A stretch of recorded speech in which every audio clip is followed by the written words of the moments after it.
এত বড় একজন মানুষ, বিখ্যাত চৈনিক চিকিৎসক ওয়াংপি, আর তুমি তার জন্য দুপুরবেলা দুটা পোলাও রান্না করতে পারলে না? সি বউ সি। পোলাও কোরমা রাতে করব কেন দিনের বেলা তোমার পোলাও কোরমা রাতে অসুবিধা কি ছিল? হ্যাঁ কও, উত্তর দাও কও। আপা আপা সাবধানে দুপুরে ভালো করে রান্না করবা। হ্যাঁ, রান্না করে রাইতে চাইনিজ হুজুরে খাবো।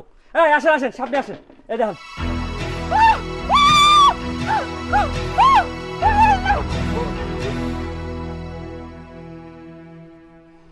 ইচ্ছা করতেছে থাপড়াই ধরে দেশ সারা করি। কোন আনতেছে কইলি আমি সাপ খাই?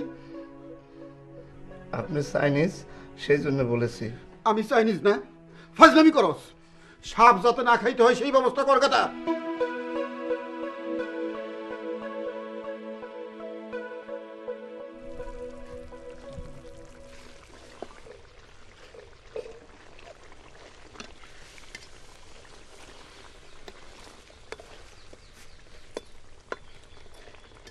সাপটা নাকি শেষ মামা? প্রায়। এই দেখ, একটু লবণ থেকে দেখতো মা। লবণ তুমি চাখো।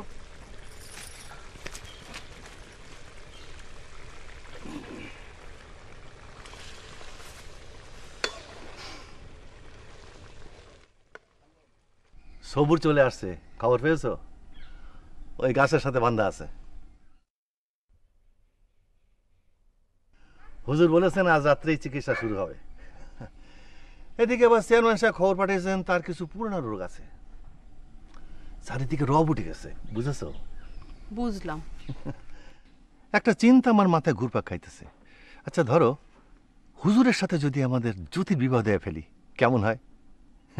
বয়সটা একটু বেশি, তাতে কি? কথায় আছে না, সাধুর বয়স ধর্মে, পুরুষের বয়স কর্মে, আর নারীর বয়স মর্মে। জ্যোতি বিবাহ করবো এই আদপুরারে? তুমি বুঝা রাজি করাবা। আমার মেয়ের জামাই এ অঞ্চলের সবের ফ্রি চিকিৎসা দিবে, এতে ইলেকশনের সুবিধা হবে। ইলেকশনের সুবিধার কারণে ওই আদপুরা চাইনিজের সাথে মেয়ের বিবাহ? আপনার কি মাথাটা খারাপ? একটু চাইকে দেখেন তো লবণ ঠিক আছে কিনা।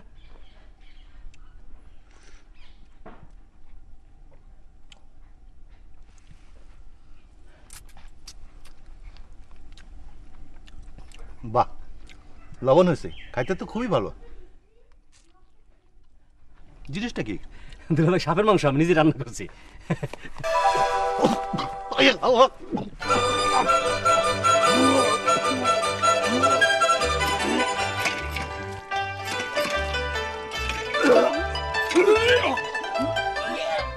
তুমি এভাবে করতে কেন? তুমি তো আর সাপ খাওনি। আচ্ছা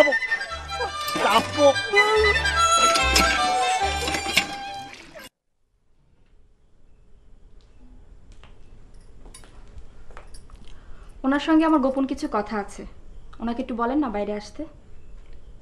পিং শিং পিং। এর অর্থ হইল মেয়ে ছেলের সাথে উনি কথা বলেন না।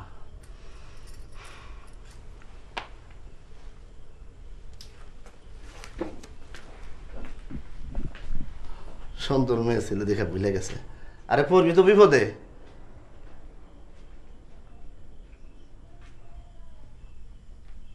ধরো একলা একলা কি দাওয়া খেলো। আপনি বাংলা বোঝেন? উনচিন মং বুন বুন। বুনবুন করেন আর গুনগুন করেন, আমার যা বলার আমি বাংলায় বলবো। ওই যে আপনার জন্য সাপ রান্না হচ্ছে, রাতে সাপ খাবেন। মামা, ওই দেখাও, সাপ দেখাও তো।